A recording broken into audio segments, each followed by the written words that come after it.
laço no cabelo e bom senso crítico. Deve ser horrível dormir sem mim. Sem mim. E aí, pessoal, tudo bem com vocês? Sejam todos muito bem-vindos a mais um vídeo aqui do canal. Eu sou a Catarina e esse aqui é o Crialité. E hoje é dia de tag inspirada na música da Manu Gavassi, Deve Ser Horrível Dormir Sem Mim. Essa tag ela foi criada pela Paola do Livros e Fuxicos, mas quem tagueou o Crialité foi o Ian, do canal Arco-Íris Submerso. Eu vou deixar os links dos vídeos dos dois canais com a tag aqui na descrição do vídeo para vocês conferirem as respostas deles também. Tu ainda não te inscreveu aqui no canal? Tá esperando o quê?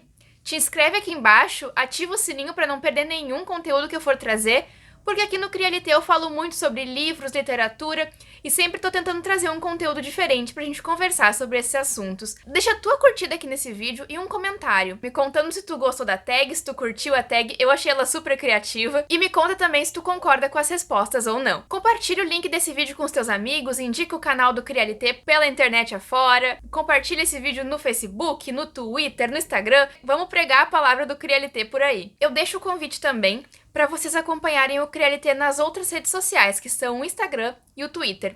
Eu faço umas fotos bem especiais para conversar sobre livros e literatura com vocês por lá também. Tem texto autoral, então confiram por lá o meu trabalho. Estão mais do que convidados e eu espero muito que vocês gostem. Agora sim, sem mais delongas, vou tirar aqui o meu lacinho que eu tô parecendo uma mocinha com ele e vamos lá responder a tag. Vamos então para a primeira pergunta da tag, que é: larguei até o livro que eu estava começando a ler. Só pra te ver sofrer por mim. Não vou cantar pra vocês porque senão vai ficar assim, uó. Um livro que foi abandonado sem dor no coração. Ai, ai, ai. Eu acho que até hoje não existiu um livro que eu abandonei sem dor no coração, mas recentemente eu abandonei um que eu não sei se eu tenho muita vontade de voltar a ler e de pegar ele pra ler em outro momento, que seria Vox, então. Vocês podem ver aqui que eu até li até a metade, mas eu acabei não me conectando muito com essa história, nem com esse livro, nem com a trama. As mulheres aqui só podem falar 100 palavras por dia e a gente vai acompanhar o impacto disso na vida delas, então, a partir da vida da protagonista que a gente vai acompanhar. De repente surge em algum momento a vontade de continuar, de voltar a ler. Provavelmente, se eu for pegar ele pra ler em outro momento, eu vou ter que reler desde o início, então isso dá uma certa desmotivada também, mas não sei dizer pra vocês se eu tenho muita vontade de voltar ou não. Pode ser que um dia surja, assim, essa vontade aí. Vamos então pra próxima pergunta. Se eu fosse mais nova, eu cederia sim. Um livro favoritado na adolescência que agora não seria mais. Eu vou citar aqui a trilogia da Quinta Onda, que eu li há muitos anos atrás. Nossa, faz muito tempo mesmo que eu li. O primeiro livro, sim, foi um favorito meu. Eu fiquei aficionada pelos livros, eu adorei a história. Depois fui ver o filme, ainda que saiu o filme, e fui super feliz naquela época lendo A Quinta Onda. O primeiro livro, os outros dois eu não curti tanto, pareciam que não faziam muito parte da trilogia. Mas hoje em dia, não sei se eu já ia gostar tanto. Eu tava naquela época de distopia, tava gostando muito. Era uma pegada de alienígenas também, que eles entraram, invadiram a Terra e fizeram 5 ondas. Os ataques de destruição à Terra que eles estavam fazendo, então eles botaram peste, alguns ataques climáticos também, como o tsunami, se não me engano, teve alguma coisa assim também. Nossa, faz muito tempo que eu li. E aí a nossa protagonista, ela sobrevive a esses ataques com o irmão, eles são mandados pra um lugar, e ela conhece um cara que ele é o alienígena. Esse é o plot. E na época, assim, eu achei tudo assim, ó, tudo pra mim, mas eu acho que hoje em dia eu não daria tanta ênfase pra ele igual eu dei naquela época.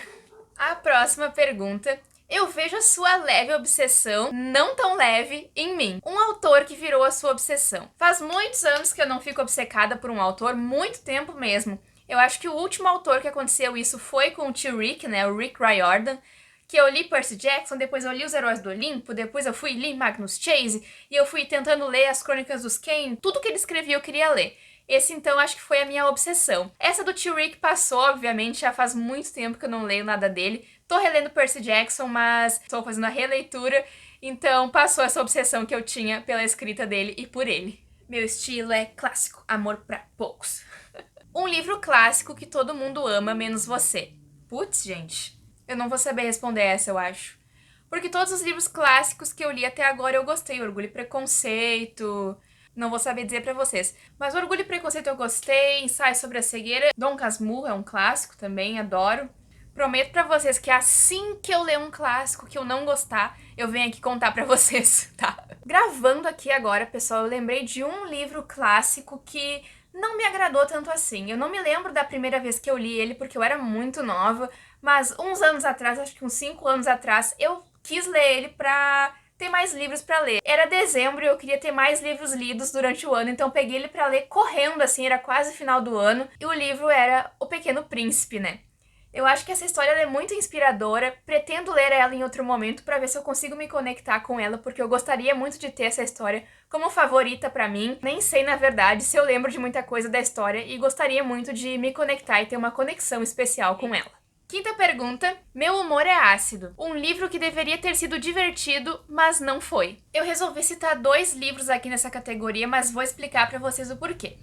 O primeiro é A Pequena Sereia e o Reino das Ilusões. Primeiro que eu sabia que esse livro era um reconto do conto, não da história da Ariel, embora tenha algumas pegadas ali. Mas eu nunca achei, gente, que fosse ser tão pesada essa leitura, a ponto de me incomodar, de ficar um pouco angustiada com essa leitura. Eu achei que ela ia ser um pouco menos pesada, dramatizar um pouco, mas ao mesmo tempo deixar de uma forma mais bonita, mais harmoniosa, e aqui não tem nada assim de bonitinho, de sereias e não. É uma coisa bem dolorosa de ler, na verdade, então por isso que eu tô citando ele aqui. E outro livro que eu peguei pra ler, mas que assim, vocês sabem que eu adoro o livro, foi Aristóteles e Dante Descobrem os Segredos do Universo. Primeiro que a história era tão falada, mas eu nunca tinha procurado descobrir a sinopse dela, eu peguei sem saber a sinopse. Eu sabia apenas que era a história do relacionamento entre o Ari e o Dante, mas eu não imaginava, eu achava que era uma coisa mais divertida, embora tivesse ali seus momentos de dramatizações também, achei que era uma pegada mais leve. Gente, esse livro ele é muito pesado, ele é super dramático e eu fiquei, meu Deus do céu, muito chocada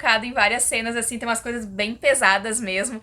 Então, por isso que ele me surpreendeu. Esses 2 livros eu achei que eu ia gargalhar, assim, sabe? Não no sentido de ficar rindo horrores, mas achei que fosse ser uma coisa mais levinha, mais, tá, tudo bom, amorzinho, romancezinho só. Então, eles têm uma carga dramática muito grande que me surpreendeu. Eu achei que ia ser só diversão, mas não foi. Teve muita reflexão aqui também. Gente, tô invadindo aqui meu vídeo de novo pra falar uma coisa importante pra vocês que pelo menos eu acho que eu preciso falar. Eu já falei algumas vezes aqui no canal pra vocês sobre Aristóteles e Dante, inclusive já comentei que gostei bastante da experiência, mas eu tive algumas ressalvas com a leitura também. E hoje acabou que eu vi uma discussão muito interessante a respeito da obra que eu nunca tinha parado pra pensar. E isso me deixou muito assim, sabe? Eu não lembrava dessa questão abordada na história, apesar de não ter lido há muito tempo, eu não me recordava. Eu fui ler o livro sem saber nada sobre a sinopse, mas depois que eu li, eu acabei procurando outras resenhas e comentários e nunca vi ninguém comentando sobre esse ponto. A questão que tá me assolando aqui agora, os pensamentos que eu achei importante vir ressaltar, é o fato de até onde vai os pensamentos do personagem e até onde vai os pensamentos do autor a respeito da questão do irmão do Ari. Eu peguei aqui pra ler novamente aquela parte da conclusão final onde a gente descobre o que foi a coisa terrível na qual ele se envolveu. Como é que eu vou explicar pra vocês? A forma como Aristóteles coloca em suas palavras, como ele fala a respeito da situação, me trouxe o questionamento: o autor está transmitindo um pensamento seu ou um pensamento do personagem? Eu tô muito perdida nisso ainda, sabe? Por conta de simplesmente ser uma outra época em que o livro se passa, por conta de os personagens viverem numa realidade completamente diferente da minha, existe bastante gatilhos nessa história e quero deixar o aviso também porque muitas pessoas podem ir ler assim como eu fui sem saber a sinopse. Tô tentando procurar entender isso, sabe? Tô tentando refletir, colocar em ordem, mas eu achei que era importante ouvir comentar aqui com você sobre isso, principalmente aqui dos gatilhos do livro. Tô bem, sabe? Só quando a gente fica bem perdido, tô bem perdida hoje. Quando acha que entendeu, eu nem tô mais aqui. Um livro com um final surpreendente e confuso. Eu separei 2 livros também. O primeiro é Garota Exemplar. Aqui a gente é apresentado a um casal que eles estão com uma relação bem disfuncional. A gente vê que os dois têm problemas bem sérios ali com relação a si mesmos e ao casamento. Eles lidam aqui de uma maneira um pouco peculiar com essas diferenças que eles têm, uma maneira um pouco trevozinha demais, vamos dizer assim, meio bizarra também. E a gente é apresentado ao plot twist mais ou menos pelo meio do livro, assim, só que igual chegou no final e eu fiquei assim, meu Deus do céu, Gillian Flynn, o que foi isso? Deu vontade de sentar e perguntar pros personagens, qual que é a de vocês? Digam pra mim o que vocês estão pensando. Sabe aquele meme que tem? O que passa na cabeça dela? Foi justamente o que eu pensei aqui no final desse livro. E o segundo livro que eu vou citar é Mentirosos, da E. Lockhart, que assim me surpreendeu completamente. Eu fui daquele grupinho que assim, quando terminou o livro. Aqui a gente vai acompanhar uma família rica que eles têm uma ilha, inclusive poderosíssimos, e cada um dos filhos ali, com suas respectivas famílias, tem uma casa, então, dentro dessa ilha. A gente vai acompanhar a protagonista, que eu não lembro o nome dela, que faz muito tempo que eu li. Ela vai contar pra gente a dinâmica da família dela, como é que funciona cada um deles, e a dinâmica com os primos. A gente sabe que aconteceu uma coisa muito misteriosa naquela ilha, com os primos e ela, então a gente vai descobrindo isso junto com ela, e no final eu fiquei assim...